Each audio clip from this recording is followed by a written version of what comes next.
Hello everyone, welcome to our new mini blog. আজ আমরা যাব চড়ক দেখতে, তাই দুজন মিলে চট করে রেডি হয়ে নিচ্ছি। এখানে দুজন ঠেলাঠেলি মারামারি করে রেডি হচ্ছিলাম। ও চাই আগে ও রেডি হবে, আর আমি চাই আগে আমি রেডি হবো, তাই দুজন মিলে ধাক্কাধাক্কি করে রেডি হচ্ছিলাম। যাই হোক, আসল কাজ হচ্ছে চুল বাঁধা, যেটা আমি একটুও নিজে নিজে করতে পারি না, তাই অনেক ভেবে চিনতে পনিটার করে নিয়েছি। তো এই হলো আজ আমাদের আউটফিট। কেমন লাগলো অবশ্যই কমেন্টে জানিও। তো এরপর মনে একরাশ আনন্দ নিয়ে বেরিয়ে গিয়েছিলাম আমাদের গন্তব্যস্থলে। ফাইনালি মেলায় পৌঁছে গেলাম। মোটামুটি ভিড় হয়েছিল, তখনও চড়ক শুরু হয়নি, পুজো হচ্ছিল। আর কিছুক্ষণ পর ফাইনালি স্টার্ট হলো।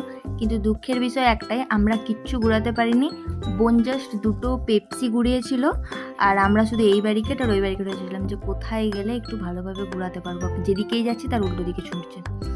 তাই আমরা মনে একরাশ দুঃখ নিয়ে নিজেরাই নিজেদের টাকায় এগ রোল আইসক্রিম কিনে খেতে খেতে বাড়ি চলে এসেছি। তো ভীষণ টায়ার্ড লাগছে। তো আবার দেখা হচ্ছে নতুন কোনো মিনি ব্লগ নিয়ে।